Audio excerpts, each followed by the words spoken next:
Muy buenos días, muchas gracias por conectarse a este Facebook Live que Hacemos Memoria realiza en la mañana de hoy, convocados para conversar de el libro Memorias, conceptos, relatos y experiencias compartidas. Y estaremos muy acompañados el día de hoy. Les quiero compartir entonces quienes se suman a esta conversación. Un libro que reúne las reflexiones académicas de 20 investigadores sociales es lo que nos convoca, sobre la expansión de las memorias como uno de los acontecimientos políticos más relevantes de la historia reciente de Colombia y América Latina. Durante la próxima hora conversaremos con tres de los coautores del libro. Desde Medellín nos acompaña Patricia Nieto. Ella es comunicadora social, periodista y magíster en ciencia política de la Universidad de Antioquia, doctora en comunicación de la Universidad Nacional de La Plata y directora del proyecto Hacemos Memoria. También desde Medellín nos acompaña Catalina Puerta, abogada de la Universidad de Antioquia, magíster en Historia y candidata a doctora en Historia de la Universidad Nacional de Colombia. Desde Argentina está con nosotros Rubén Chababo, profesor en Letras por la Universidad Nacional de Rosario. El profesor Chababo fue el creador y primer director de la Oficina de Derechos Humanos de la Municipalidad de Rosario, en Argentina. Al profesor Rafael Grasa, en Barcelona, quien no podrá acompañarnos debido a una urgencia imprevista, le enviamos un saludo especial en nombre del equipo de Hacemos Memoria. Y finalmente, en la moderación de esta charla, de esta conversación, nos acompaña desde Alemania David Olmos, periodista y candidato a doctor en Historia Contemporánea por la Universidad Nacional de Educación a Distancia de España. Él es, además, director para Sudamérica de DW Academy. Antes de darle la palabra al profesor Olmos, los invito a seguir esta conversación en las páginas de Facebook de Hacemos Memoria y de DW Academy América Latina y en hacemosmemoria.org. Al final de la conversación sortearemos 3 ejemplares del libro que presentaremos hoy entre quienes participen con sus preguntas e inquietudes. También les recuerdo que entonces pueden realizar sus preguntas para que al final de la conversación nuestros panelistas puedan ir resolviéndolas. Y, no siendo más entonces, yo le doy paso a David. Nos vamos agregando. David, buenos días. Buenos días, ¿cómo están? Buenas tardes para ti, obviamente, en Alemania. Patricia también está por acá. Y hola, buenos días. Catarina. Hola, muy buenos días. Para que comencemos esta conversación y muchas gracias por acompañarnos. Bueno, pues muchísimas gracias, Fabio, muchísimas gracias por esta invitación a este conversatorio para presentar este libro, Memorias Compartidas, Conceptos, Relatos y Experiencias Compartidas. Antes que nada, quería dar un poquito, explicar en qué consiste este libro. Está dividido en 3 partes. La primera de ellas se llama Articulaciones Conceptuales. Recopila 6 artículos en los que los autores nos comparten sus ideas de cómo la memoria contribuye a la sanación de las múltiples violencias por las que Colombia ha tenido que atravesar desde el mismo momento de su fundación. Hay un segundo capítulo que se llama Lugares de Refugio, el arte frente a la guerra, donde se presentan 5 artículos en los que los autores revisan la participación de artistas latinoamericanos en el ejercicio de contar, según se puede leer en la introducción del libro, lo que nos ha pasado y hemos permitido que pase. Y un tercer y último capítulo que se llama Experiencias recientes para vencer el miedo. Aquí podemos leer 5 artículos en los que se parte de la premisa de que para resistir y vencer el miedo es necesario que todos nos vinculemos y que busquemos alternativas para narrar y recordar juntos. Estos son algunos, digamos, cómo está dividido este libro.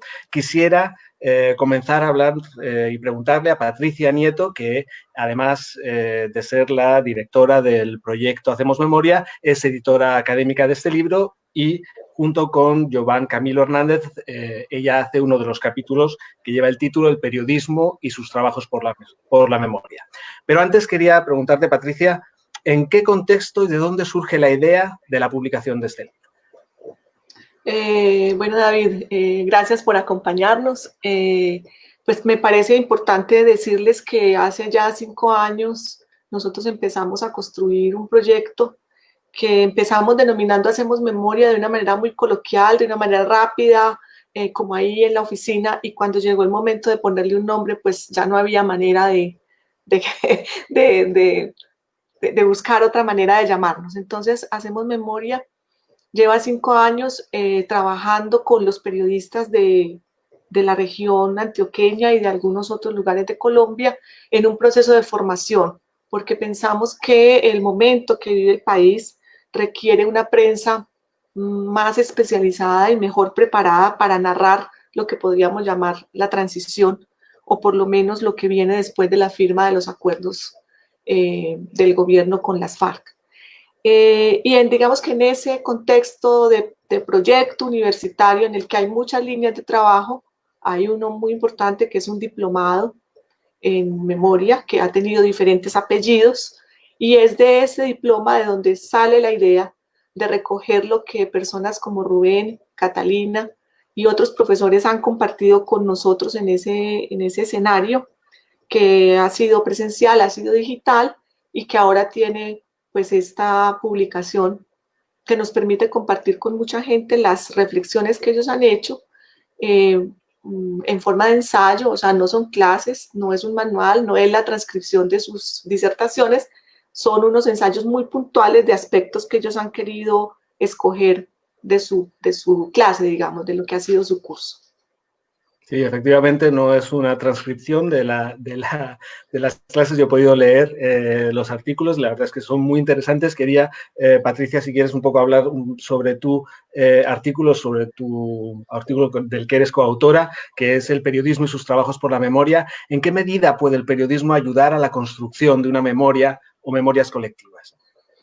Pues esa reflexión sale, David, también de lo que nos han enseñado las personas con las que hemos trabajado en los barrios de Medellín, en los municipios alejados de Antioquia, que de una manera empírica, haciendo comunicación comunitaria o periodismo en pequeños pueblos, nos han enseñado muchas cosas.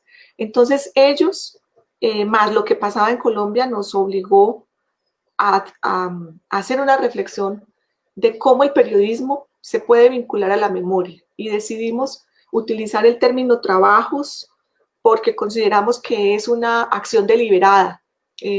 No es que la memoria pasa por la ventana de la sala de redacción y cogemos algo y lo informamos. No, nosotros decidimos construir con la memoria, la memoria viva, la memoria que las comunidades están haciendo, que las organizaciones sociales, las mismas acciones del gobierno están promoviendo permanentemente debates, talleres, testimonios, declaraciones, archivos, y para nosotros eso empezó a conformarse como un universo noticioso, que había que delimitarlo y delinearlo por fuera, pero con toda la conexión que tiene con el conflicto armado o con la transición o con experiencias culturales o artísticas. Delimitar un campo casi que de especialización en el periodismo para contarlo. Y partimos de decir que es deliberado, que es un trabajo, que es sistemático, que es disciplinado, que va por los principios del periodismo, pero que bebe y tiene que alimentarse de la misma realidad que está informando. Entonces eso implica que el periodismo, por ejemplo, introduce un método que no usábamos antes, que es el de la participación de la gente, de las víctimas o de los líderes sociales en la construcción de las noticias o en la construcción de las piezas periodísticas. Eso cambia la manera de trabajar y cambia el punto de vista de los textos o de las producciones que nosotros hacemos. Y pensamos que sin renunciar al principio de trabajar por la verdad, por la defensa de los derechos humanos, por la libertad de expresión, nosotros hacemos un periodismo de escuela canónico que va introduciendo cositas que vamos aprendiendo de la gente. Y creo que eso es lo bonito que esta experiencia nos ha enseñado. En tu artículo hablas en un momento dado de que las víctimas es la fuente, ¿no?, de las crónicas, los artículos que se escribe el periodismo, y sobre las víctimas es verse el artículo que aparece en el libro que ha escrito Catalina Puerta, que se llama Víctimas, genealogía reciente, aspectos jurídicos y la construcción social del concepto en Colombia, el concepto de víctimas. El concepto de víctimas efectivamente no es un concepto que esté exento de polémica o mejor dicho, está hay una continua revisión sobre lo que significa víctima, ¿no? La Convención de Ginebra hace referencia a que aquellos individuos que no son parte de la guerra y son a los que el Estado debe proteger y evitarles sufrimientos innecesarios son las víctimas, ¿no? Pero ¿son víctimas solo aquellas personas que están ajenas al conflicto y que sufren sus consecuencias? Es una pregunta para Catalina. Bueno, muchas gracias por esa pregunta que es bien polémica, igual que el concepto. Ha sido muy interesante precisamente en el marco del diplomado y lo que se hace desde Hacemos Memoria, como continuamente tratar de explorar realmente cuáles son las percepciones, las representaciones que se tienen sobre las víctimas. Por supuesto, hay una construcción social, pero esa construcción social está orientada por esos mundos que crea el derecho en gran medida y también por las consideraciones de las formas del daño. Entonces ahí hay como varias cuestiones muy importantes. Vos planteas algo que es fundamental y es lo que representa el principio de distinción, ¿cierto? Como un primer momento que permite avisorar más adelante a lo largo del siglo XX lo que representa el reconocimiento de las víctimas ya en ordenamientos legales, pero también de cara a la cuestión del trauma, de todo eso que un poco se muestra en ese capítulo que escribí para el libro. Hay muchos debates respecto a si alguien que no es víctima, digamos, de una violencia directa, efectivamente puede ser víctima o no, y en ese sentido hay muchas discusiones que ya, digamos, migran al orden político. ¿Por qué?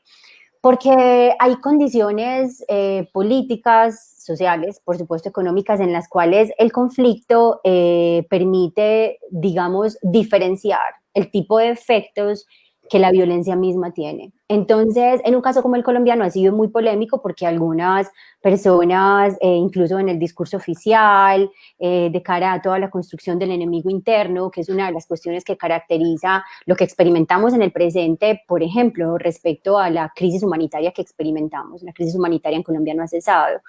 Y es una retórica en torno a la cual se plantea que en Colombia todos somos víctimas. Y lo que ocurre con ese tipo de retóricas es que tienden a orientarse hacia algo que realmente es una actitud y un discurso negacionista que hoy en día está más presente que nunca, digamos, en el marco de las políticas públicas, incluso de contención de la violencia, de reconocimiento, porque se siguen negando ciertas relaciones que en el ámbito político no permiten ya, cuando se va al ámbito de la memoria, cuando se va al ámbito de la verdad, producir realmente, digamos, unos discursos o unas narrativas de esclarecimiento, precisamente porque se tiende a unificar como que el daño puede ser el mismo para todos y que todos como sociedad lo hemos experimentado y por tanto la sociedad podría nombrarse como víctima. Entonces el trámite colectivo que se haga nuestro como sociedad, que implica todos estos dispositivos que en este momento son transicionales, implica una comprensión de que evidentemente hay traumas colectivos, por un lado, ¿cierto? Algo que ha sido muy trabajado por la psicología, bueno,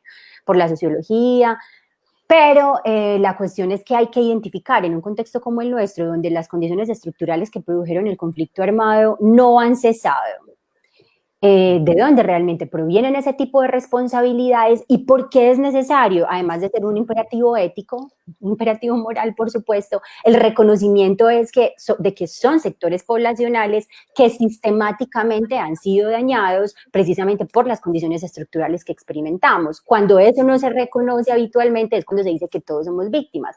Y eso vincula otra cosa, para cerrar un poco el planteamiento que les estoy haciendo, que sé que hay muchas cosas para que discutamos, y es la lógica de la guerra en sí misma, ¿cierto? Ha sido una guerra irregular que no ha afectado a la población de modo directo de la misma forma. Entonces esto ya implica, ¿cierto?, escalar el análisis a comprender cómo se produjo un daño directo y el reconocimiento que ha habido de los sectores que sistemáticamente han sido dañados. Que el hecho de que existan unas políticas y unos aparatos institucionales profundamente elaborados, profusos, sobre reconocimiento, sobre políticas públicas de contención de las violencias políticas o propias del conflicto armado, en nuestro caso, en el caso colombiano, no indica que efectivamente que sean efectivas. Al contrario, y en este momento de cara al asesinato sistemático de los líderes lo estamos observando. Entonces, esa cuestión de la víctima y lo que representa en el caso colombiano toma, digamos, unas características bien interesantes que habría que observarlas de cara a la forma en cómo políticamente y en el ámbito social se han generado representaciones sobre la aceptación de lo que nos ha pasado. Muchas gracias, Catalina. Vamos a profundizar más sobre el tema de víctimas, también viendo un poco si la estigmatización de la víctima puede ser un problema, ¿no? O la despolitización de la víctima en un momento dado por su lucha puede ser también un problema, pero hemos hablado mucho sobre víctimas, que es un tema que sobrevuela de alguna manera el artículo de Rubén, ¿no? Rubén ha escrito un artículo que se llama Imagen y Poder, borrar/mostrar lo que no debe ser visto, ¿no? A mí me gustaría, antes de hacerte una pregunta, me gustaría leer un poco cómo empiezas, ¿no? En tu artículo, porque haces unas preguntas muy sugerentes, ¿no? Y dices, ¿cómo esconder un cuerpo no deseado? ¿Cómo sustraerlo de la vista sin que deje huella alguna sobre la piel del mundo? ¿Cómo hacer para que ese arrebato sea sutil, por nadie recordado? Son estas las preguntas que cualquier asesino se formula ante la necesidad de esconder un cadáver que lo incrimina. Esta forma de iniciar, ¿no? Tu artículo yo creo que es muy sugerente, ¿no? Y en tu artículo trabajas mucho el tema de las víctimas a través de la fotografía. La víctima, cómo mostrar la víctima o cómo hacer desaparecer a esa víctima. Háblanos un poco a lo mejor de alguno de los ejemplos, ¿no? que nos traes. De los ejemplos. Bueno, muchísimas gracias a todos por esta invitación. Y sí, bueno, has dado en el centro, ¿no? Yo cuando formulé este comienzo era porque sentía que somos todos hijos, entre comillas, de estados criminales que a lo largo de la historia del siglo XX y de antes no han cesado de matar y no solamente de matar, sino de ocultar el crimen, ¿no? Algo que no es patrimonio de los latinoamericanos, sino que, bueno, lo sabemos muy bien los que hemos trabajado los temas vinculados a la memoria del Holocausto, ¿no? Era un acontecimiento que no solamente no debía ser visto, y de hecho no fue visto por millones de personas, a pesar de estar ocurriendo en el seno de las ciudades o al lado de las aldeas, sino que también debía ser olvidado ese acontecimiento. Entonces, sería larguísimo lo que pudiéramos, sería extensísimo lo que pudiéramos conversar. A mí lo que me interesa es de algún modo cómo con estos invisibilizados, cómo con estos olvidados, cómo con estos condenados a la evaporación, al ostracismo, a la invisibilidad, el arte tiene la capacidad de volverlos visibles, haciendo algo que a uno le gustaría llamar, o algunos llaman como una justicia estética. Es decir, muchos de ellos no alcanzarán nunca a tener la mínima reparación. Sin embargo, el arte, en este caso la fotografía, pero también lo puede la crónica, también lo puede la novela, también lo puede el cine, restaura de algún modo simbólicamente ese daño acontecido. Y entonces, de la profusa cantidad de fotografías que uno puede, o de propuestas estéticas que uno puede mirar en América Latina, seleccioné algunas y comienzo con una que es de uno de mis artistas favoritos, que es Gustavo Germano, que fue uno de los primeros en trabajar los pares fotográficos. Y voy a ser simple, hoy ese recurso utilizado por Gustavo Germano, que consiste en tomar una fotografía del pasado y volver a juntar a los protagonistas en el presente, con un hiato, con un gap así de 30 años, y para mostrar el hueco dejado por la ausencia del que no está en este presente, él fue uno de los pioneros, por ejemplo, de trabajar estos vacíos sociales, estos vacíos afectivos.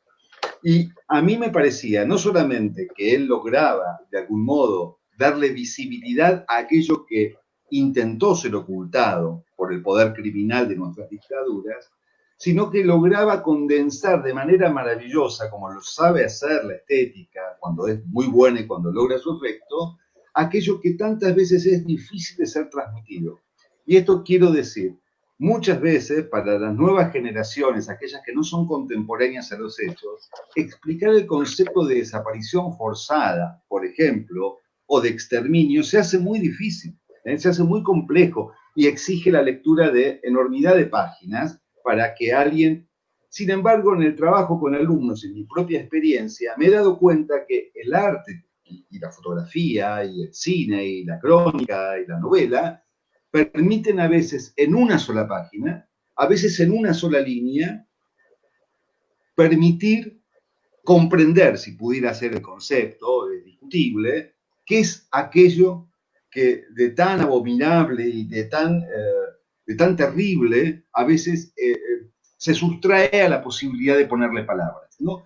Entonces, en este caso elegí comenzar con un caso como el de Gustavo Germano y después con otros artistas, y cuando descubrí, por ejemplo, la obra de Lazo, que tiene que ver con otro tipo de desapariciones, más vinculadas al pasado colonial latinoamericano, cuando un fotógrafo, pero habrá habido muchos que lo habrán hecho, este es uno de los casos, se dedicaba a sacar fotos de Quito y a posteriori, como no tenía en esa época el recurso digital, sino que era una sola película y eran costosísimas, después a aplicar un Photoshop, es decir, borrar las imágenes indeseables, porque había que mostrar una ciudad limpia, ordenada, cuidada, pura, blanca, vamos a decirlo con todas las palabras, y entonces ahí operaba ese trabajo de borramiento, pero a mí lo que me interesaba era el trabajo posterior, aquel que descubre las fotos y exhibe la borradura.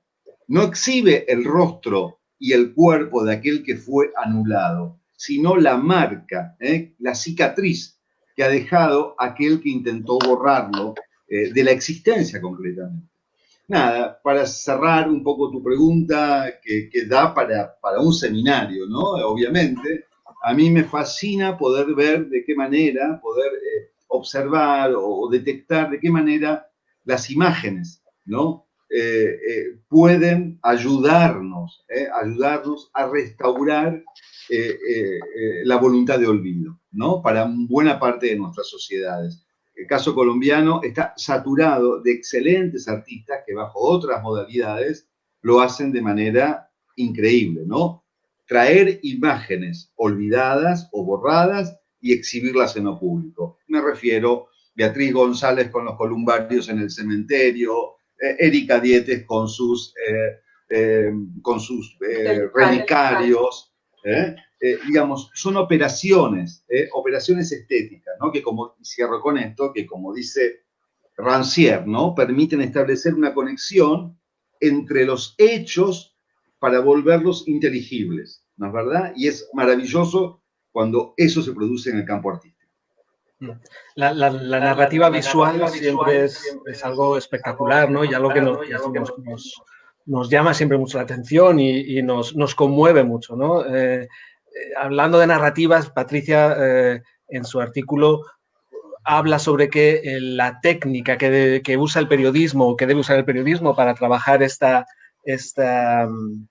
la memoria histórica, la mejor de las técnicas sería la crónica, ¿no? Sería el tipo de periodismo que se debería usar. ¿Por qué la crónica y no otro tipo de periodismo para trabajar este tema del periodismo de memoria histórica?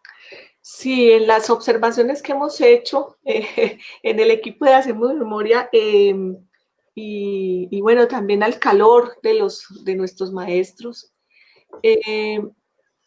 llegamos a concluir que el periodismo narrativo, como lo llamamos en América Latina, es el género, la especialidad del lenguaje que mejor nos permite transmitir lo que podríamos llamar la memoria, o estos relatos que hacen memoria. Porque indiscutiblemente, como lo dice Rubén, estas formas que se acercan mucho a la literatura o al arte, le generan al espectador, oyente, lector, navegante, una experiencia. Y nosotros pensamos que el periodismo transmite esa experiencia que puede conectarse con la empatía a través de la narrativa. Y la narrativa es ese formato maravilloso que alude a la poética, que es donde a unos sujetos les ocurre algo que podemos llamar un drama y se desenvuelve una historia de la que hay un final en cualquier sentido. Entonces nosotros creemos que esa forma de expresión que le permite al lector conectarse con la experiencia de esos otros que dieron su testimonio, que no lo pudieron dar y que nosotros lo reconstruimos a través de otras voces, esas experiencias de las que tal vez como cuenta Rubén, solo quedó una foto borrada, donde el sujeto fue tachado, y se produce la comunicación entre el que ve la foto y el borrado, digamos, que es ese vínculo con la víctima. Entonces nosotros creemos que el periodismo narrativo es el escenario que permite desde el periodismo ese vínculo. Ahora, periodismo narrativo no es para nosotros solo la crónica de 15.000 palabras o de 20.000 palabras, de muchas páginas y mucha letra. Los españoles han avanzado mucho en la delimitación de ese género y ellos incluyen ahí la multimedia, incluyen otros formatos del mundo digital, que son otras escrituras, pero que finalmente están apelando a contar un cuento. Y creemos que al contar un cuento, que en el caso del periodismo está cada dato contrastado, tenemos los documentos, tenemos los archivos, que es, como decía el maestro de nosotros, Juan José Hoyos, un cuento de la vida real. A través de ese cuento de la vida real nosotros podemos generar comprensión, indignación, comunicación, empatía y un sentimiento de solidaridad con el que ha sufrido o con el heredero del que sufrió y ya no puede estar acá para contar su historia. Has dicho una palabra, el sujeto borrado, ¿no? El sujeto desaparecido que aparecía o que desaparecía también en las imágenes que nos mostraba Rubén o que aparecen de Rubén en el artículo. Y uno de los grandes crímenes, ¿no?, que se han cometido en los últimos años en todos los conflictos latinoamericanos es el de la desaparición forzada, ¿no? Es uno de los crímenes más crueles que existe, ¿no?, porque es un crimen continuo que no termina porque desaparece, no hay sujeto, hay un no víctima de alguna manera, ¿no? En el caso de Colombia, también hablabas en el artículo que hablaba sobre las víctimas que ha escrito Catalina, hay como unas pinceladas, unas frases de víctimas que también son muy... a mí me llama mucho la atención al leerlos. Dicen así: yo vine a ver si me pagan los muertos. Yo pido, o otra frase es: yo pido una casa después de todo lo que me pasó. O que por lo menos pueda educar a mis hijos acá en la ciudad. O bien, que por lo menos me paguen la tierra, porque yo allá no quiero volver. O incluso expresiones como: a mí que no me den plata porque un hijo a uno nunca se le va a poder pagar, pero que por lo menos me digan dónde lo enterraron, ¿no? Esos son testimonios de personas que buscan reparación, de alguna manera. No tiene por qué ser reparación económica. Dentro de un proceso de justicia transicional que vive también Colombia, ¿en qué punto, en qué momento está, Catalina, el proceso de justicia transicional en Colombia? Bueno, ese proceso es uno de los que se plantea hoy en día como uno de los referentes a nivel mundial de lo que representa la implementación de la transicionalidad en distintos niveles. Esas expresiones que vos planteas tan detalladamente, tan exactamente como las plasmé en ese capítulo, están relacionadas directamente con el trabajo que afortunadamente he tenido la oportunidad de hacer de cerca de Hacemos Memoria, porque es como esa interacción que tenemos ahí como en la posibilidad de todas esas expresiones que la profe Patricia nos acaba de plantear.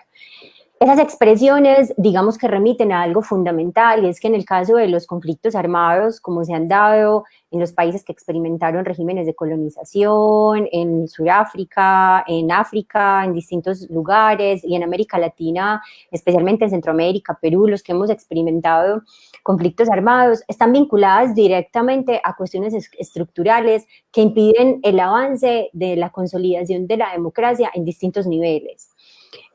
Por el lado del reconocimiento de la diversidad indígena, por ejemplo, en el caso de Perú, sobre todo Guatemala, y en nuestro caso vincula definitivamente cuestiones estructurales que no se han consolidado. Entonces es muy complejo ver cómo una familia que fue testigo de una masacre, que perdió a su ser querido desaparecido, una mujer que perdió a sus hijos e hijas por reclutamiento, por todas estas formas de victimización, después del daño, uno cuando va a la gente, además de encontrar, por supuesto, siempre una apelación a la urgencia por la verdad y el reconocimiento de lo ocurrido, hay una relación directa con las condiciones de pobreza, y voy a nombrarlo así, de miseria, que especialmente el campesinado, que ha sido el mayor sector poblacional victimizado en Colombia, experimentan. Y eso ya de por sí nos permite hacer distintas lecturas. Una de ellas es, por ejemplo, relativo a la reparación. Este año, a comienzos de este año, había un aproximado de 8,5 millones de personas registradas como víctimas. Existe, por supuesto, un gran aparato institucional con todo un, digamos, fundamento jurídico profuso que le da forma a múltiples instituciones que en diferentes niveles procuran establecer procesos de reparación de carácter indemnizatorio, digamos, en compensaciones económicas, como también referidos a la restitución de tierras, al reconocimiento de la población cuando ya se habla de medidas de satisfacción, que es todo este gran espectro de la memoria que es como nuestro fuerte, nuestra gran preocupación también de cara a estos múltiples análisis de lo político y lo social. Pero entonces, ¿qué pasa con la reparación actualmente? Efectivamente se han dado formas de reparación administrativa, me refiero a la reparación que hace el Estado, con unos montos, son similares, digamos que están inspirados en la forma en cómo se produjeron inicialmente las reparaciones de guerra después de entre la Primera y la Segunda Guerra Mundial. Hay unos montos que se definen para cada tipo de daño, y mucha población, digamos, víctima de la violencia ha sido reconocida como tal y ha sido reparada. Pero lo que ocurre es que las formas de reparación no son satisfactorias, porque ahí tocamos un tema que es fundamental y no es posible restablecer ni construir paz, que es una lástima que el profe Rafael no nos puede acompañar, ni construir realmente un escenario de paz, cuando la reparación no implica necesariamente el reconocimiento en un escenario oficial de un monto económico, porque lo que ocurre acá es que hay un proceso sistemático relacionado con unas fallas estructurales que por más que pasa el tiempo y por más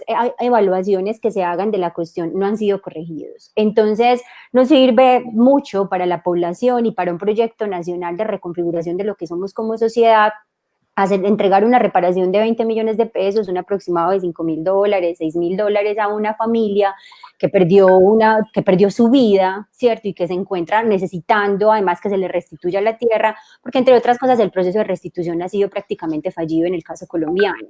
Entonces la reparación tiene múltiples aristas y habría que analizarlas. ¿Qué pasa? Y un ejemplo nada más como para ir cerrando, porque es un tema también muy amplio. Podemos observar, por ejemplo, la cuestión de lo que ha ocurrido ahora, desde hace un par de años, de una forma sistemática ha empezado a tomar mucha fuerza, pero es importante traerlo acá de cara a lo que no me propone es como dialogar, y es la cuestión de los líderes sociales que están siendo sistemáticamente asesinados. ¿Por qué? Porque cuando uno va a la reivindicación y a las luchas de estos líderes sociales y de las comunidades que ellos representan, que realmente son grandes sectores poblacionales de nuestra sociedad, uno lo que encuentra es un carácter sistemático. El carácter sistemático no se da solamente porque sea un plan, sino porque incluso a nivel gubernamental se toleran las prácticas. Entonces, la continuación de ese tipo de acciones, la continuación de ese tipo de violencias, lo que muestra es que no hay una voluntad y que lo que hay es un proceso de negación, que es bien importante para la memoria y de cara al esclarecimiento de la verdad. Hay un proceso de negación bien estructurado y bien claro que lo que hace es impedir que efectivamente las formas de reparación, que aunque en lo judicial y en lo legal están establecidas, no se concreten. Y eso está de la mano de algo que voy a mandarte ahí como una pequeña esquirlita de lo que planteaste, esquirla pacífica, por supuesto amorosa, de lo que planteaste, y es la definición del enemigo interno y lo que representa eso de cara a la estigmatización. Hay un proceso de generación de odio y de intolerancia que está fundamentado en la cuestión del enemigo interno, que ha calado muy profundamente en la sociedad colombiana. De cara a eso hay unos procesos sistemáticos incluso de justificación de las formas de daño que siguen en ejecución en gran parte del territorio, aunque en el territorio aparentemente ya no estén los grupos armados que anteriormente configuraban lo que en el derecho internacional humanitario se entiende como conflicto armado interno. Entonces eso es muy clave. ¿Por qué?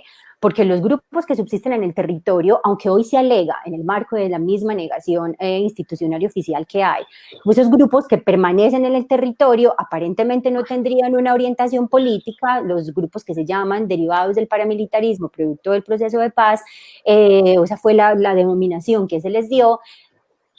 Es decir, lo político no se concreta solo en palabras y en discursos, lo político se concreta en acciones y en omisiones. Y lo que ocurre es que estos grupos mantienen el control incluso político de las conductas de las poblaciones y en poblaciones que ya fueron victimizadas, que fueron víctimas de masacres, que fueron víctimas de desplazamientos y de despojo.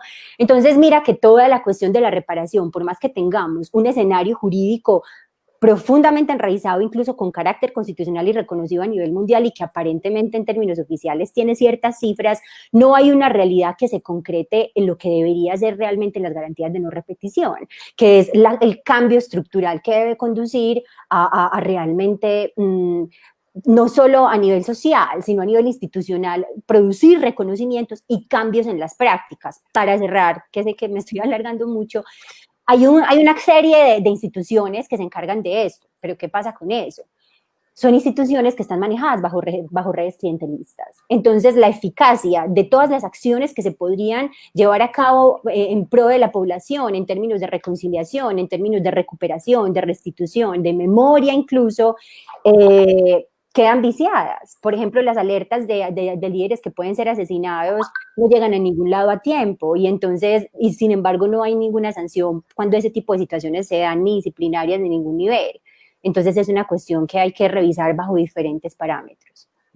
Has hablado un poco de crear imaginarios, ¿no? O sea, cuando creamos un imaginario de que la víctima no es política, ¿no? O sea, es simplemente víctima, de alguna manera estamos hablando también de crear esa violencia estructural, ¿no? Que se crea en las sociedades. Saliendo un poco del ámbito colombiano y yéndonos al ámbito argentino, en uno de los artículos que nos enseña, uno de los proyectos que nos enseña Rubén, fotográfico, habla mucho de procesos de eugenesia, que es un poco el blanqueamiento de la población, ¿no? La desaparición, invisibilización del indígena o del indio, como lo llamas en tu artículo. Hay unas frases también que son unos dardos tremendos, ¿no? Que dice: un indio borrado es desechable, un indio que acepta ser sometido a burla puede prescindirse. De allí a la justificación del exterminio solo hay un paso, ¿no? Yo quisiera que me hablaras un poco de las imágenes, estas fotografías que se hicieron despersonalizando al indígena, mofándose del indígena. Yo voy a intentar compartir la pantalla a ver si podemos ver esas imágenes y a lo mejor nos puedes hablar un poco de ese proceso. Sí, voy a ser muy breve. A mí me interesa tomar un hilo de lo que dice Catalina cuando hablaba de la guerra interna, porque le voy a traer a esto, que no es la guerra interna en ese sentido, que es un proceso de generación conceptual, digamos, ¿no? De odio, digamos, no es algo que nace de un día para otro, ¿no? La idea de excluir a alguien, de exterminar a alguien, de que exista la voluntad, no solamente individual de una persona, sino de una comunidad, de una sociedad, de que haya ciertas personas que no merecen compartir el mismo espacio con uno, no es algo que tiene una cuestión de generación espontánea, ¿no? Lo sabemos, vuelvo a caer siempre en el mismo lugar, que es el caso alemán. Digamos, antes de que los hornos crematorios de Auschwitz fueran abiertos, hubo leyes de Nuremberg y antes hubo discursividad, que no es desde principios del siglo XX, sino que arrastra incluso una discursividad antisemita que llega hasta el corazón mismo de la Edad Media. Es decir, hay formas de ablandar mediante los discursos, de preparar y predisponer a las sociedades para acompañar los procesos sociales, estos genocidas, que pueden llegar a ser del enemigo interno, en este caso el guerrillero, el subversivo, el rebelde, pero también de este tipo de población que estás mostrando. Y para sintetizar, aquí la foto que estás mostrando son dos, ¿no? Porque en este caso son unos indios de la Argentina que estaban en la zona del sur de la Argentina y que hacia finales del siglo XX, fueron traídos como objetos de estudio hacia uno de los museos más importantes de ciencias naturales de la Argentina, llevados como objetos y puestos a observación pública. Una vez muertos estos indios, sus esqueletos, sus huesos permanecieron a lo largo de 100 años, hasta que hace menos de 10 años un grupo de antropólogos descubrió que ahí había huesos de miles de indios y empezó a preguntarse qué era lo que había pasado. Bueno, y ahí descubrió la genealogía de esta exclusión, de esta historia de estos indios cautivos en el museo más importante de ciencias naturales de la Argentina, que habían sido traídos como objetos de estudio. Es decir, cuando uno investiga el proceso por el que atravesaron esta población, reconoce o se da cuenta que lo que había en ese momento es que estaba puesta en duda o en cuestión su carácter humano, algo que arranca desde las épocas de la colonia, ¿no es verdad?, de la conquista de América. Algo interesante de destacar es que la mayoría de estos indios alojados en el Museo de La Plata, en Buenos Aires, murieron la mayoría de tristeza y algunos suicidados, porque obviamente traídos desde parajes absolutamente naturales al corazón de la ciudad. Eran los tiempos contemporáneos a los que, por ejemplo, en París se habilitaban los zoológicos humanos, ¿no? Donde la ciudad de París iba a observar a los indios a los cuales le tiraban maníces, frutas, están los registros audiovisuales de eso. Pero esto se inscribió, David, para darle un contexto a este proceso, en la idea de que los argentinos, y también es un proceso que podemos encontrar en lazo con Ecuador, pero fundamentalmente argentino, de haber creído y construido una discursividad de pertenecer a un país blanco. Es decir, los argentinos nos hemos formado en el sistema educativo a lo largo del siglo XX en la idea de que este es un país blanco. Y ser un país blanco, uno debe llevarlo con orgullo. Se decía con orgullo en nuestra educación pública, algo que por suerte ya está casi extinguido porque estaría penado por la ley. Pero esta idea de que era un país blanco negaba la existencia de decenas de miles de personas que realmente habían existido en el territorio argentino y que todavía existen. Porque la Argentina, para los que conocen la Argentina, no se agota en Rosario y Buenos Aires, que son las ciudades, entre comillas, más europeas, sino que se prolonga en un territorio enorme de la Argentina, en el cual hay otras poblaciones. Y cuando uno viaja se encuentra con que no todo el mundo es blanco. Pero esto tuvo que ver con la construcción de una hegemonía blanca, en un proyecto de construcción nacional. Ahí se inscribe ese proceso de llevar las fotos, de llevar a los indios hasta ese museo y que su vida y su muerte pudieran ser absolutamente desechables, ¿no? Absolutamente desechables. Pero sabemos que no es un proceso único en la Argentina, sino que está compartido en otras regiones del mundo. Y para cerrar, las otras fotos que mostrabas tan gentilmente, David, que son las de Muñoz Reyes, son las que fueron tomadas en un estudio boliviano por un fotógrafo que buscaba a estos indios con problemas físicos y los exponía a posar arriba de caballos, en situaciones absolutamente absurdas. Y ahí engancho con lo que decía, vuelvo a decir, Catalina. Se va generando, se va acomodando la vista para que cuando uno vea eso, digamos, no, el sentimiento es absolutamente de mofa. Pido, no lo estemos viendo como hoy, con un rasgo y una conciencia indignada frente a eso que se está haciendo con ese indio. Miremoslo como se lo estaba viendo hace 120 años, y lo que se buscaba producir con ese tipo de imágenes, conscientes o inconscientemente, pero eso era lo que se producía. Y vuelvo a decirlo, de ahí al exterminio hay un solo paso. ¿Por qué digo que hay un solo paso? Porque el proceso de exterminio y de exclusión de población, vuelvo a decirlo, es muy complejo.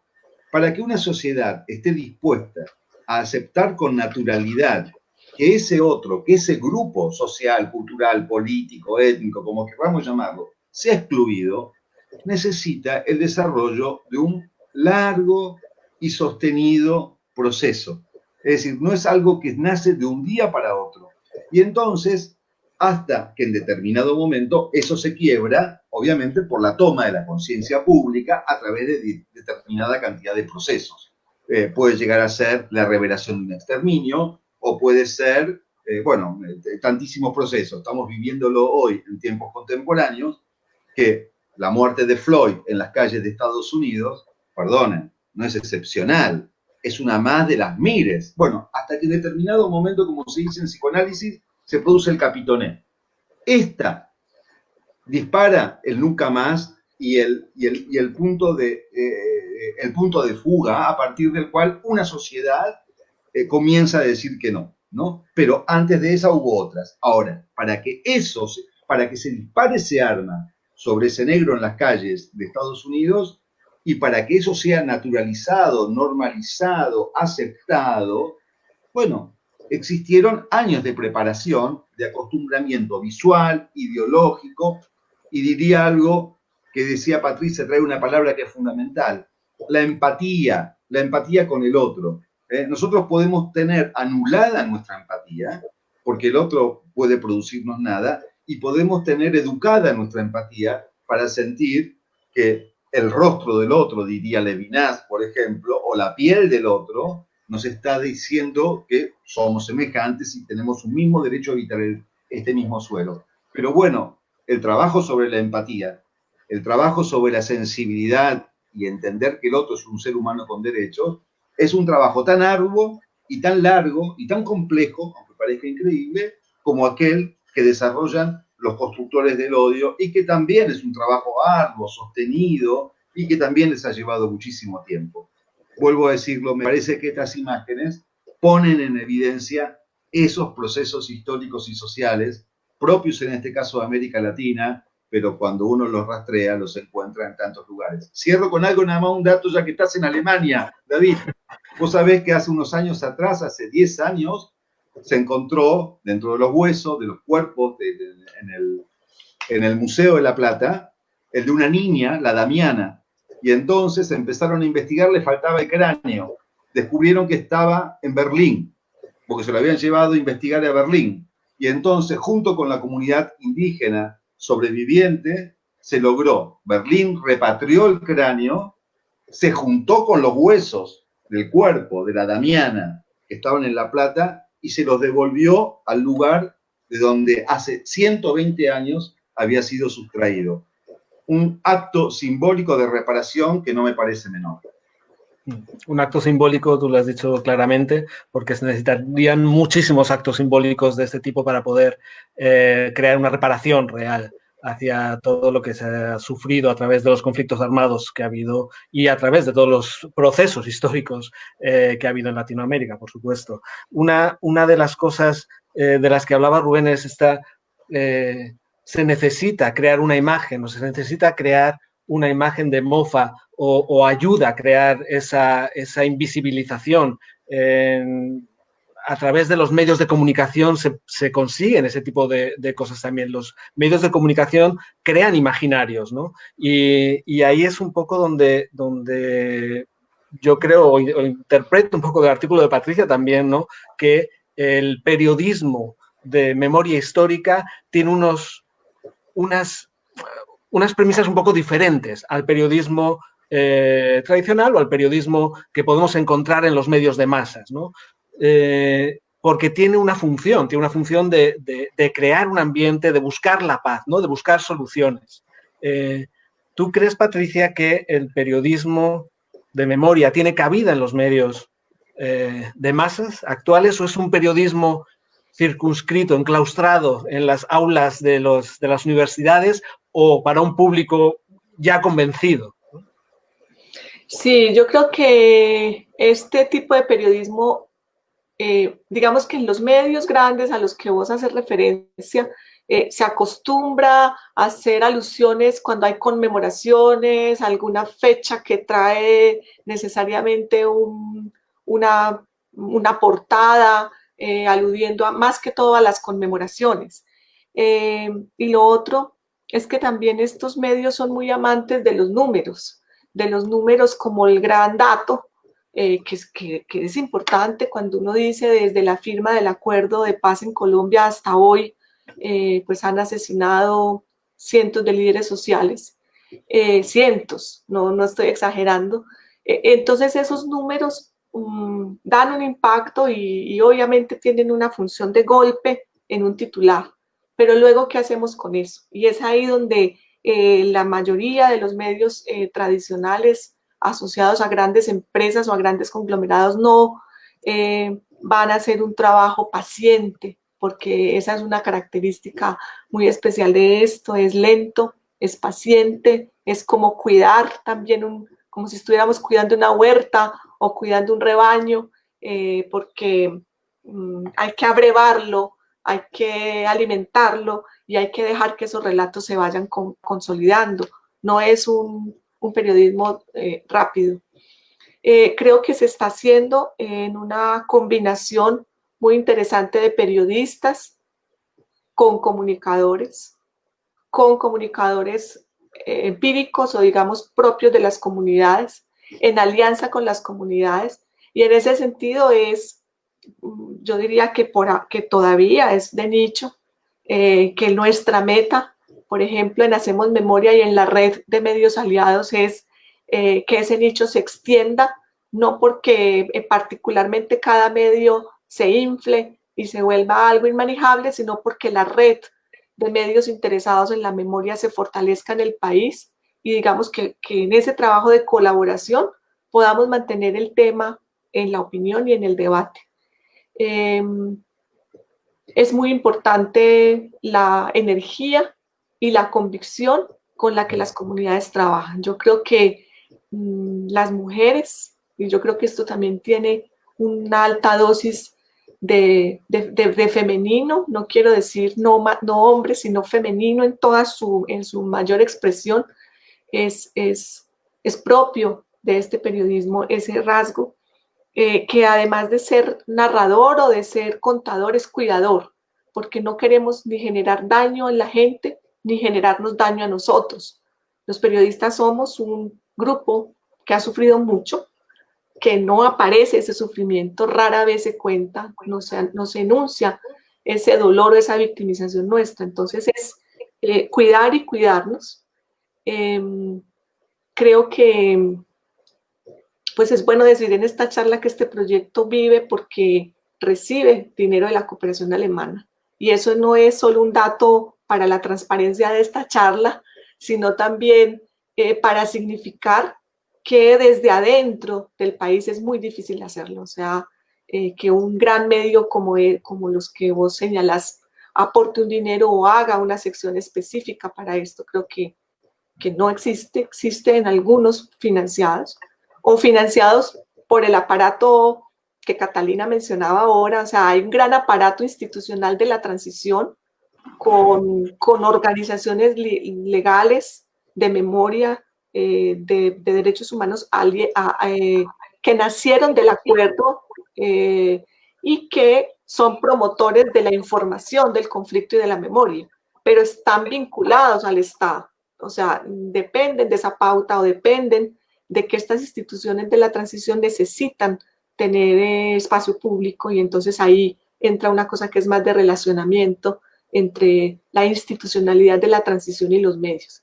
Creo que por ahora sí puede ser un ejercicio muy local, pero el esfuerzo es hacer alianzas y poder crear una red. Y estamos en el sur, nos ubicamos en esta pedagogía del sur, en el trabajo de la información desde abajo. O sea, pensamos que hay que acompañar a la gente y hacer el periodismo con las personas que son las dueñas del testimonio y que son las, como lo decimos en el artículo, no son fuentes, las víctimas son unos personajes con una entidad política, con una identidad, con una también capacidad de oralidad muy grande, que son dueños de su relato, y nosotros estamos ahí para ayudar a configurar ese relato en el escenario público.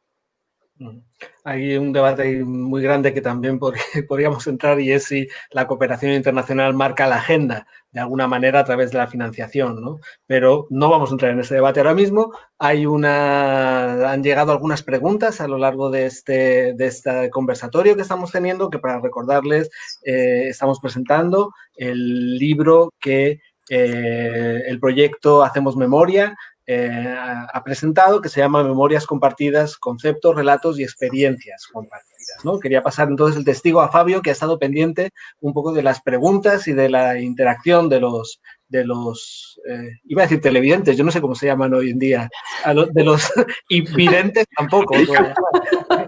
Nos están viendo a distancia, entonces aplica perfectamente. Gracias, David, y gracias a todos, obviamente, por esta conversación. Nos han llegado muchas preguntas. Antes de eso, quiero poner un comentario de Ildefonso que no lo había puesto porque es muy grande y, como ven, cuando hay comentarios muy largos, pues tapa mucho la pantalla. Entonces, por respeto, no lo había puesto, pero Ildefonso nos dice: Caicedo Antioquia fue declarado sujeto de reparación colectiva por parte del Estado, pero se quedó en un anuncio. No se ha visto la voluntad política de repararnos en ningún ámbito. Seguimos a la espera de ver esas acciones para reconstruirnos como personas y municipio. Y le mandan un saludo a Patricia. Una pregunta bastante larguita nos las hace María Ordóñez. Muchas gracias por este conversatorio. Tengo algunas preguntas. 1.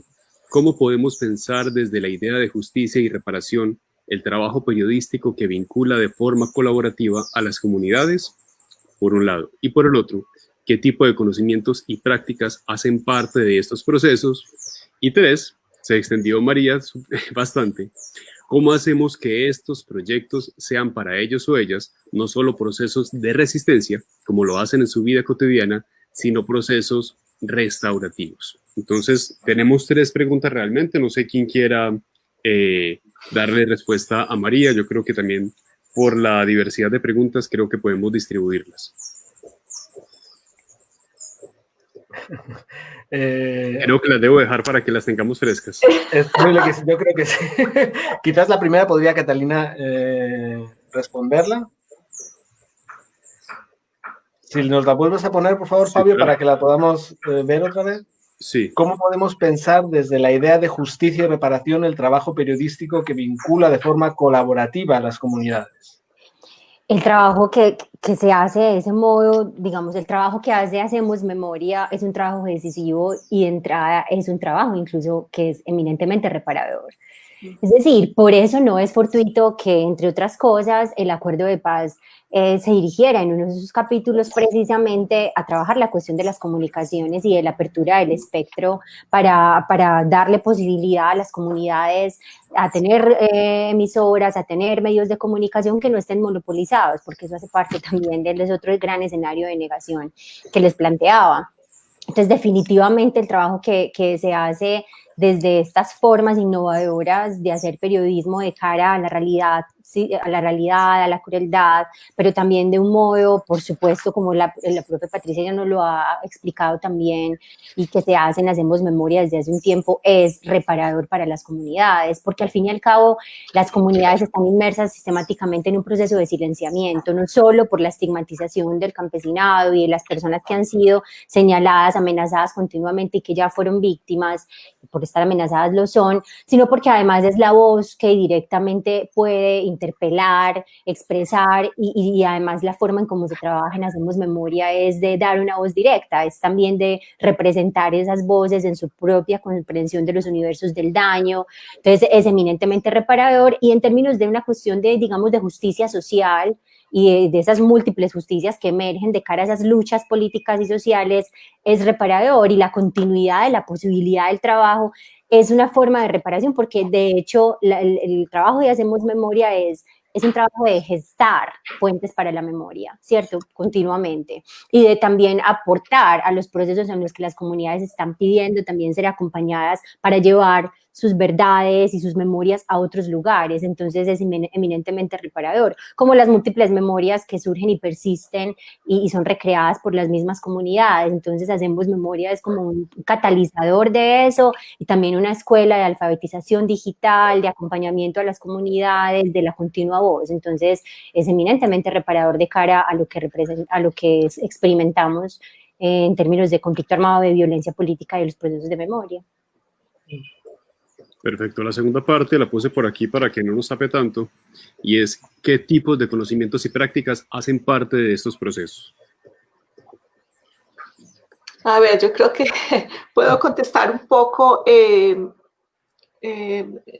que, bueno, las preguntas son material para un trabajo de tesis. Yo no sé si Indira está en ese camino, pero creo que nos pone aquí en aprietos. Pero a ver, yo pienso que, como decía Catalina, este trabajo de hacer periodismo con la participación de la comunidad de una manera activa, para poner como la otra cara de la moneda del periodismo anterior o del otro periodismo que hace de la víctima, en este caso la fuente, un sujeto pasivo, porque es aquel que nos cuenta qué le pasó y nosotros con ese material construimos el relato. En lo que nosotros hacemos, vinculamos a las personas de las comunidades que la mayoría han sobrevivido a hechos muy violentos, y las vinculamos primero diciéndole que su pasado importa y que su pasado es la noticia para nosotros. Eso inmediatamente hace en el encuentro con las personas un clic, como que cuando llegamos en los talleres o en las conversaciones a ese nivel de comprensión, digamos que empieza a haber como un paso a favor de nosotros, porque a favor de nosotros y del proceso, porque las personas descubren que no vamos a visitarlas o a convocarlas para que nos cuenten el hoy, lo inmediato, sino que nos estaremos interesando por lo que les pasó antes. Y eso quiere decir que nos interesamos por su vida. Y por su vida con sus muertes, ¿cierto? Y eso tiene una carga muy importante cuando uno está pensando que va a hacer unos relatos o que va a construir un texto en cualquier formato que va a comunicar. Segundo, que en esas prácticas está el evento mismo de la participación, que es que las personas de la comunidad asumen roles de reporteros, pero no vamos a que la comunidad de manera independiente, solos, autónomos, sin ningún tipo de orientación, hacen el relato y nos lo traen, ¿no? Ellos trabajan con nosotros y en ese sentido somos reporteros del mismo nivel, y ellos son maravillosos porque es que nosotros hemos olvidado en el periodismo que ellos son los que saben dónde están los datos. Uno puede quedarse 3 años buscando hablar con un victimario, con una persona que estuvo como actor protagónico en un hecho violento y no lo encuentra. Y uno ya escribe al IMPEC a pedir el permiso, no está, no saben en qué cárcel está, no hay respuesta. Pero resulta que la asociación de víctimas o la mamá del muchacho asesinado sí sabe dónde está. Y como ellas han hecho una labor tan importante, muchas de ellas, de escuchar a los victimarios, de ir a las audiencias, de encontrarse con ellos y en muchas ocasiones de estar en rituales de perdón o de al menos reconocimiento, ellas en muchas de estas historias que nosotros hemos contado, digamos que han sido el camino para llegar a esas fuentes. Y antes eso no lo considerábamos muy claramente en el periodismo. Y lo otro es que ellos en este proceso tienen la palabra, o sea, nosotros permitimos, ayudamos, abrimos el espacio para que ellos sean enunciadores. Y la enunciación a viva voz, con su propia letra, con su propia fotografía, con el video que él mismo grabó con su cámara, le da un poder distinto en la comunidad a esa persona y una identidad y una representación social diferente. Entonces, en estos ejercicios de periodismo, de memoria, no, obviamente no vamos a desconocer que nosotros vamos por la historia, ¿cierto? Que nos interesa la historia y nos interesa el relato y nos interesa que ese relato se mueva y llegue a muchas personas que lo puedan leer, es decir, vamos a comunicarlo. Pero resulta que en la base de todo eso está ese reconocimiento de las personas víctimas como enunciadores de su propia historia.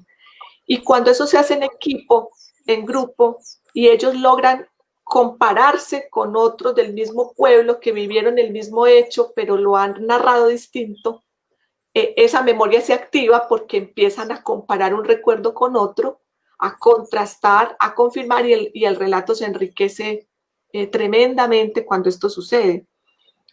Para Indira nosotros tenemos procesos de producto periodístico en varios municipios de Antioquia, en Granada, en San Carlos, en El Carmen, en Sonsón, y en Medellín, en varias comunas, y en la Universidad de Antioquia específicamente, porque la Universidad de Antioquia ha sido un escenario de violencia y de resistencia, y ahí estamos haciendo memoria de 50 años de violencia. Entonces, hay ejemplos que Indira puede mirar en la página y no sé, y reconocer ahí incluso aspectos que tal vez nosotros todavía no hemos identificado, pero creo que el mayor aprendizaje de todo esto para nosotros es lo que la gente de estos municipios nos enseñaron.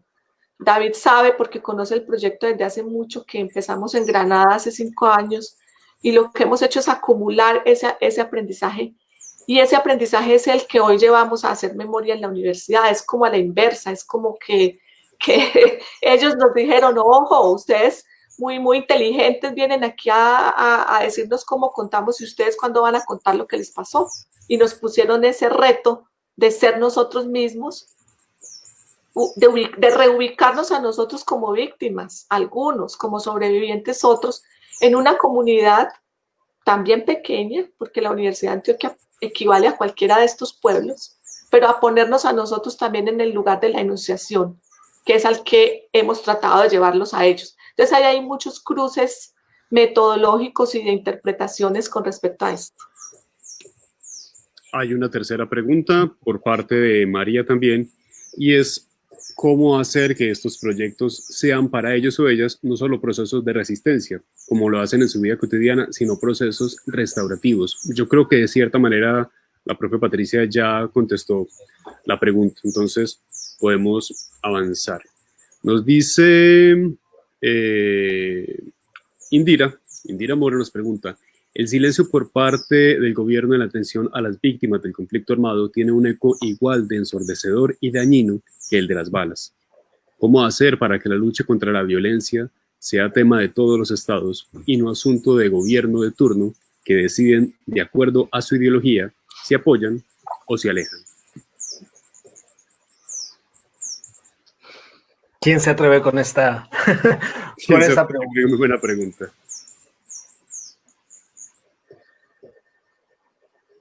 Pues yo puedo intentar hacer como una reflexión respecto a eso, que es como un llamado. A mí me gusta hacer siempre como el análisis desde lo individual y desde lo colectivo de lo que somos y de lo que hacemos parte. Esa pregunta por la cuestión de la violencia denota pues muchas cuestiones que no podemos como entrar a especificar ahora, ¿cierto? Las dimensiones de la violencia, lo que se entiende por violencia reactiva, lo que se entiende por violencia de interpelación, política, directa, indirecta, simbólica, toda la cuestión. La violencia definitivamente hace parte de las relaciones humanas, y el problema es cuando eso se convierte obviamente es una problemática grave, pero la dificultad es cuando eso se presenta sistemáticamente como una forma de resolución de los conflictos o de respuesta, que ha sido algo muy propio en nuestro contexto. Entonces, no voy a ir a todos los estados, sino que me voy a referir al caso colombiano, de cara pues a lo que estamos conversando, y creo que algunas cosas pues también Rubén podría pues ayudarnos ahorita un poco viendo desde el sur más sur. Nosotros estamos en el sur, pero él está ya en el sur-sur, que nos podría mostrar como otras cosas. Entonces hay varias cosas. Yo pienso que los procesos de transición son procesos que no solo son políticos, y yo creo que lo que está ocurriendo en el mundo en estos momentos nos está mostrando, entre otras cosas, que las transiciones políticas, específicamente como las de nuestro caso, tienen que ser obligatoriamente también transiciones sociales y transiciones económicas. No hay un momento en el que se muestre tanto y de una forma más viva que la política no excluya a la economía en ningún sentido. Y en economía hablo de recursos, de lo que representa la cuestión de la corrupción al interior de los estados, la corrupción incluso asimismo en el marco de los sistemas de aparatos transicionales, institucionales, y todo lo que representa el proceso de reconocimiento, de superación de los odios heredados, como Rubén nos hablaba. Entonces yo creo que hay un proceso que urge de democratización. En el caso colombiano uno que ve que cada vez que avisoramos algún proceso de democratización, arrecia la violencia sistemática contra la población a la que más le urge este tipo de cambios.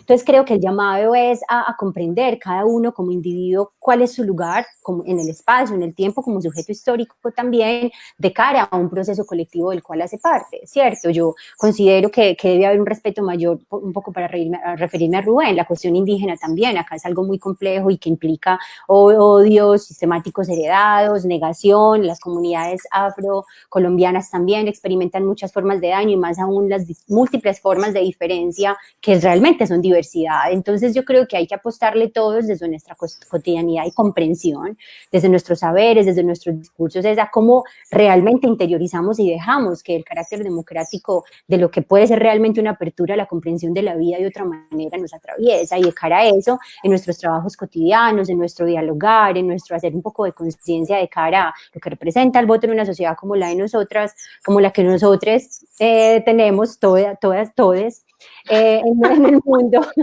podemos, no, lo digo de verdad, podemos realmente aportar a contribuir, por lo menos gradualmente, a una reproducción de la indignación que no se quede solo en la queja, sino en la acción, ¿cierto? Si lo político no son solo discursos, sino también acción y omisión, por supuesto, entonces no omitir la urgencia de hacer continuamente una evaluación con nuestras familias, en nuestros lugares de trabajo, ¿cierto? Y no tenerle miedo a eso, porque esa misma estigmatización que hemos experimentado en Colombia, que impide, entre otras cosas, la oposición, es lo que no permite consolidar la democracia, es lo que no permite llegar como a esos máximos o a esas que vemos tan utópicamente en Colombia, el respeto básico por la vida. Entonces creo que ahí hay un trabajo desde todos los discursos, se plantea, me refiero a saber, es cierto, me refiero a los órdenes del discurso y a las emociones y a lo que atraviesa la vida de las comunidades. Hay múltiples formas de reconocimiento que pueden apuntar a construir paz. Bueno, por eso la ausencia del profe Rafael aquí nos deja pues como ese pequeñito vacío, porque es fundamental. Realmente esa posibilidad de crear conciencia desde lo individual, familiar, comunitario, va ampliando el eje de lo que consideramos a la larga que es democrático y por tanto el respeto por la vida. Es un proceso complejo cuando uno se encuentra de cara a un gobierno y a una institucionalidad que está negando la naturaleza de los actores armados, la situación grave de crisis humanitaria, pero está en nosotros, ¿cierto? No hay que perder tampoco la visión que tenemos como individuos, como sujetos históricos de cara a esa posibilidad de cambio. Hay que persistir en ello, y la memoria y lo que estamos haciendo acá hoy, conversando el tema, con el apoyo que Deutsche Welle y que el proyecto hace a todas las comunidades, es una muestra de eso. Seguimos con las preguntas. Shirley Castrillón nos dice, ¿cuál es el papel de las denominadas nuevas generaciones en la visibilización de la memoria histórica? Es decir, que sigue para adelante. Bueno, tomo la pregunta, el trabajo de las nuevas generaciones en la visibilización de la memoria histórica, y lo tomo más allá de Colombia. A mí me parece que ese es un tema apasionante, porque es una pregunta que siempre nos hacemos. Primero porque la experiencia histórica a lo largo del siglo XX ha sido que uno de los grandes desafíos, después de periodos traumáticos, después de grandes derrumbes civilizatorios, como pueden ser grandes guerras de estas características, genocidios, exterminios, el gran desafío es cómo transmitir. Es cómo transmitir eso, y fundamentalmente cómo hacer para que otra generación, aquella que no fue contemporánea en los hechos, pueda sentir que allí, en ese pasado, hay algo que merece ser escuchado, que merece ser atendido. Y las respuestas que tenemos a eso no siempre son felices respecto a que los resultados obtenidos no siempre han sido exitosos, quiero decir. Nosotros hemos llenado el mundo muchas veces con museos de memoria, creo, con este tipo de cuestión, y no siempre la profusión de museos de memoria o de programas de memoria significa necesariamente que se ha avanzado en los procesos de concientización respecto a la promesa que algunas sociedades se han hecho respecto del nunca más. Así que eso es un primer momento. Y lo que quiero señalar es que el proceso de transmisión es un proceso sumamente complejo, que no alcanza con que yo te cuente a vos lo que a mí me dolió, o lo que yo sufrí, o lo que mi comunidad padeció, sino que es necesario ver de qué manera vos lo escuchás ese relato que no te pertenece, porque vos no lo sufriste, pero a ti te interesa como parte, diría Robert Antel, de la especie humana, y lo haces tú. Bien, eso por una parte, para decir que el proceso de transmisión, vuelvo a decirlo, no es algo complejo. He estado al frente de museos de memoria y puedo dar fe de esto. La conmoción y la emoción que puede producir en un visitante joven el recorrido por un edificio de memoria, y 10 minutos después, cuando está en la puerta o ya está en el parque, eso no fue más que un flash en medio del día. Y los que gestionamos los lugares de memoria nos sentimos conscientes porque hemos ganado grandes, nuevas generaciones comprometidas con el pasado. Y eso es un engaño. No digo que no haya que haber, no tengan que existir lugares de memoria. Digo que cuando se fundan estos lugares de memoria pensando en las nuevas generaciones, uno debe entender que allí lo que se opera es un proceso muy complejo. Ahora bien, a mí lo que más me interesa de las nuevas generaciones, cuando estas generaciones han entrado en empatía con esos pasados, de algún modo, porque se han asomado a él y entienden que algo de ese pasado les está diciendo a ellos, a mí lo que más me interesa de las nuevas generaciones son las preguntas que hacen. Porque yo creo que cada generación tiene preguntas nuevas, y yo lo experimento en mi generación con respecto a la de mis padres, con respecto a sus dolores, o a sus triunfos, o a sus éxitos, a sus bonanzas, preguntas que ellos mismos no se hacían, pero que a la luz de mi propio tiempo histórico, cuando yo tenía 20, 30 años, sí formulaba, y eran preguntas nacidas al calor de mi propio tiempo, de mi propia contemporaneidad. Y las preguntas son sumamente interesantes porque son aquellas que logran quebrar algo que sucede con la memoria tantas veces, que es su cristalización, ¿no? Digamos, todos los que estamos aquí sabemos de lo que hablamos cuando hablamos de la cristalización de la memoria, y justamente la cristalización de la memoria ocurre cuando la memoria no puede ser atravesada por preguntas, no preguntas simples, sino aquellas preguntas que son las preguntas inquietantes. No qué ocurrió, diría Hannah Arendt en Colombia. No cómo ocurrió, diría Hannah Arendt, sino cómo fue posible que ello ocurriera. Respondeme esa pregunta. Esa es una pregunta inquietante. ¿Cómo fue que fue posible que este exterminio no solamente haya tenido lugar en el corazón de una sociedad culta, desarrollada e informada, o cómo fue posible que una sociedad le haya dado la espalda al sufrimiento que tenía a pocos kilómetros de sus ciudades, donde de algún modo parecía que esa violencia no existía? Y la misma pregunta la hago con respecto a la Argentina, y la misma pregunta nos enseñó Hannah Arendt para el caso alemán, que es de donde la estamos tomando, ¿no? No, ella dice, las dos primeras preguntas ya las sabemos. La inquietante es esta: ¿cómo fue posible que eso haya ocurrido? Y responderla implica, bueno, hacerse cargo de la indiferencia, hacerse cargo del optar por mirar hacia otro lado, de hacerse cargo de las complicidades que yo como miembro de una sociedad puedo haber desplegado en ciertos momentos de incertidumbre. Así que para cerrar esto diría que el papel de las denominadas nuevas generaciones para mí es seguir formulando preguntas, y nuevas preguntas sobre estos traumas históricos que nos han atravesado o que nos atraviesan, y que necesitamos de esas nuevas preguntas. Yo quisiera añadir una cosa, no añadir, sino continuar un poquitito sobre ese tema de las nuevas generaciones, y quería hablar de la provocación, ¿no? De la provocación que pueden ser las nuevas narrativas. Y para eso quisiera poner una fotografía más que aparece en el libro, y me gustaría que Rubén la comentase, porque yo creo que es una fotografía muy impactante, y es una fotografía que lo que hace es provocar, es una provocación de fotografía, ¿no? No sé si la podéis ver. Wow, a ver, te imagino cuál es. La de Gómez Peña. Claro. La ven, ¿no? Sí. Sí, fantástico, fantástico. Gómez Peña él es el fotógrafo, y él es el que posa ahí, el de la performer, ¿no? El que está haciendo la performance. Y a mí me encanta porque justamente ahí Gómez Peña, yo la había elegido porque después de hablar de la humillación, del sometimiento, del exterminio, de la masacre, construye Gómez Peña con su propio cuerpo, digamos, como decir, una resistencia a los estereotipos, a los lugares comunes, a los lugares cómodos con los que tradicionalmente se ve o se nombra a esos otros, que son, bueno, en este caso, los indios o los mestizos de muchas de nuestras comunidades.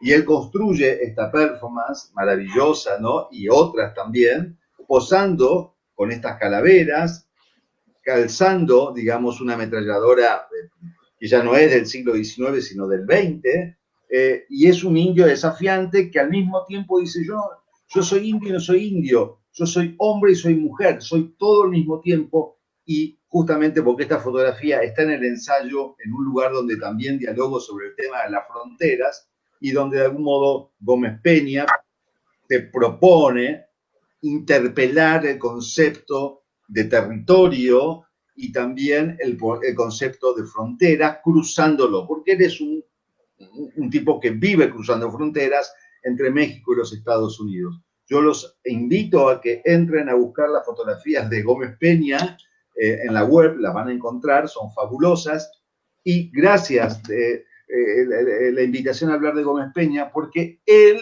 diría, formula nuevas preguntas. Y también diría algo no tendríamos tanto para hablar. También hay que tener cuidado con las fotografías de los llamados subalternos, otros expulsados, porque hay también una gran tendencia a la estetización, ¿no? Y a la conmoción, digamos, empática y sensible con la pobreza en términos de que uno se termina, lo que se llama, estetizando, ¿no? El dolor humano. Y yo creo que Gómez Peña justamente dice, a mí no me van a estetizar, en todo caso yo me dibujo, yo me disfrazo, yo me travestizo, y yo no soy ese indio bueno que vos querés ver, el indio, no solamente el indio dócil, sino el indio puro, el indio que hace su artesanía, que está muy bien. Yo no soy eso, yo soy un indio guerrero. Es decir, no me busques. Y también soy al mismo tiempo indio e india, porque me calzo los tacos, ¿no? Y también puedo matar, y yo no soy un indio dócil, ¿no? Y un indio bueno, por así decir. Digamos, rompe los estereotipos y arroja preguntas, ¿no? ¿Diría que eso no es un indio? Sí, es un indio, pero no es un indio, es un indie, es una india. Es todo junto al mismo tiempo. ¿Y qué es la frontera entre México y los Estados Unidos, por poner uno de los lugares, si no ese todo junto?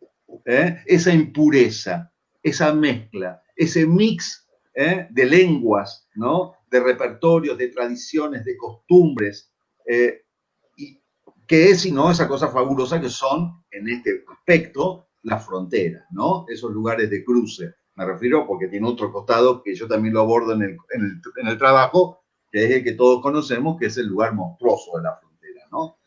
Justamente él la interpela con esas construcciones, que invito a que las busquen, Fabio, hay una cosita, sé que ya vamos a terminar, pero retomando un poco lo que dice Rubén, creo que cuando hablamos aquí de memoria y después de esta conversación, pues creo que nos estamos poniendo de cara a un hecho humano y cultural tan diverso, tan vivo, tan difícil de moldear y de ponerle fronteras ni profesionales, ni académicas, ni territoriales, ni de continentes, que nos devela como si uno le quitara las cáscaras a la memoria como si fuera una fruta y le lograra quitar ese aspecto para muchos como, por ejemplo, en Colombia dicen, no, es que es una moda, en la superficialidad de lo que envuelve esto, y uno abre esa fruta y se da cuenta que es un universo vivo, que es pasado, es presente y es futuro a la vez, que es pueblo, por decirlo así, pero es élite, porque todo tiene esa imbricación en lo que pasa, que es lo local, pero es lo global. Entonces es como un llamado a que estos ejercicios que en este caso proponemos desde el periodismo y que nos llevó a abrir todas esas fronteras y a que este libro en particular sea tan diverso y podríamos decir que faltarían 300 páginas más para incluir lo que hemos ido descubriendo y no pudimos contener ahí, pero que estamos llamados a vernos con un fenómeno maleable, cambiante, de muchas aristas, de muchas caras, en las que todos tenemos algo que hacer. O sea, que la memoria no es exclusiva de nadie, ni de los historiadores, ni de los abogados, ni de los artistas, ni de los antropólogos, ni de los periodistas, es de los seres humanos que están comprometidos con el respeto de la dignidad. Creo que es lo último, porque es profundamente ético lo que hemos hablado aquí, y las apelaciones que cada uno ha hecho desde su lugar están haciendo un llamado más allá de una disciplina, de una academia o de una pieza de comunicación, es a una reflexión profundamente ética como sociedad. Y cuando decimos por qué pasó, en nosotros tenemos que pensar por qué sigue pasando, qué es lo que en Colombia parece que no pudiéramos tener punto final, nunca más. Decimos basta ya, no decimos nunca más todavía, ¿cierto? Entonces creo que queda como eso para todas las personas que nos han seguido y que siguen haciéndonos preguntas, decirles que la conversación debe continuar bajo otros formatos. Bueno, yo creo que después de esas palabras es difícil decir algo más, ¿no? Yo creo que han sido unas palabras muy bonitas para cerrar. Yo creo que efectivamente la memoria es una cuestión de todos, es una cuestión de entenderla como un proceso en el que nos miramos a nosotros mismos y miramos lo que nos explica por qué somos como somos, por qué estamos como estamos y por qué somos fruto de este pasado. Quisiera dar las gracias a todos. Rubén, muchísimas gracias por compartir con nosotros tus conocimientos y tus saberes, tus sapiencias. Catalina, muchísimas gracias por toda esa información que nos has soltado y que nos has brindado. Patricia, muchísimas gracias por tus palabras, por cerrar este conversatorio de una manera tan bonita y tan poética. Fabio, gracias a ti, y puedes ahora tú, si quieres, cerrar y despedir esta ronda.